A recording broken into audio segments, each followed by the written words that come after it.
వందనాలండి. ఈరోజు డిసెంబర్ 8 యోసేపు యొక్క విధేయత గురించి కొన్ని నిమిషాలు ఆలోచిస్తాం. మత్తయి ఏమంటున్నాడంటే మత్తయి 1:24లో యోసేపు నిద్ర మేలుకొని ప్రభు దూత తనకు ఆజ్ఞాపించిన ప్రకారము చేసి తన భార్యను చేర్చుకొని అని రాయబడింది.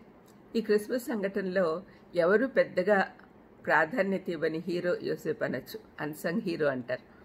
అతని త్యాగం గుర్తించదగినది. పాలస్తీనా దేశంలో ప్రదానం చేసుకొనుట అనేది చట్టబద్ధమైన సంబంధం, తల్లిదండ్రుల అనుమతితో జరిగే కార్యక్రమం. అయితే వివాహం అయ్యేంత వరకు శారీరక సంబంధాలు ఉండకూడదు. మరియ గర్భవతి అని తెలుసుకున్నాక యోసేపు ఒక సంక్లిష్టమైన నిర్ణయం తీసుకోవాల్సి వచ్చింది. నీతిమంతుడు కాబట్టి మరియతో ప్రధానం రహస్యంగా తెంచుకోవాలనుకున్నాడు.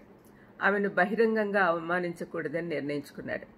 తనకు రెండు మార్గాలున్నాయని యోసేపు అనుకున్నాడు. మరియను రహస్యంగా వదిలించుకోవడమో లేక ఆమెను రాళ్లతో కొట్టించడమో.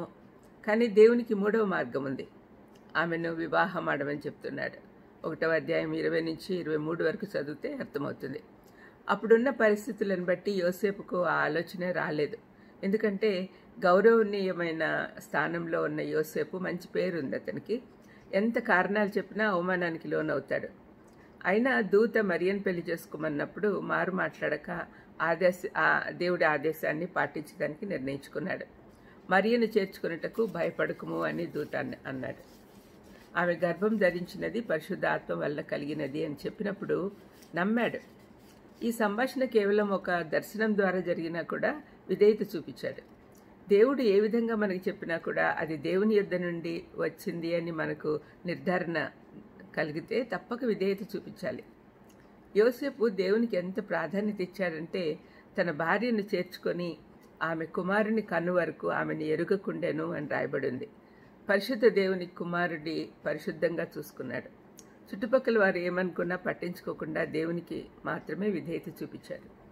యోసేపు ఇహలోక ఆదేశాలు కూడా పాటించాల్సిన అవసరం ఉందని నేర్పిస్తూ ఉన్నాడు. ఎందుకంటే కైసర్ ఆగుస్తు వల్ల ప్రజాసంఖ్య వ్రాయవలని ఆజ్ఞ అయింది. ఆ టైంలో నెలల నుండి ప్రసవ దినములు సమీపించిన మరియను తీసుకొని నజరేతు నుండి బెత్లెహేంకు వెళ్ళాడు.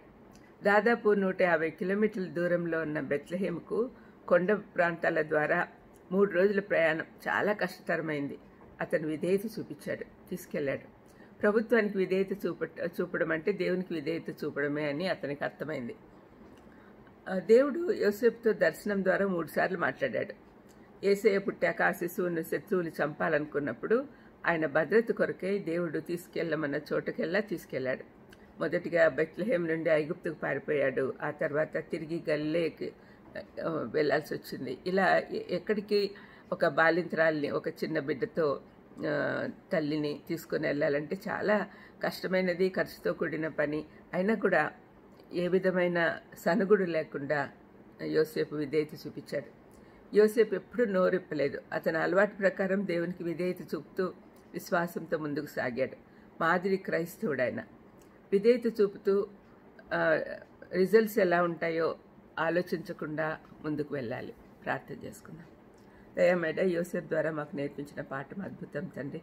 మేము ఆ విధంగా విధేయత చూపిస్తూ మీకు ఇష్టమైన జీవితాలు జీవించడానికి సహాయం చేయమని యేసుక్రీస్తు నామమున వేడుకొంచున్నాను తండ్రి. ఆమేన్. God bless you.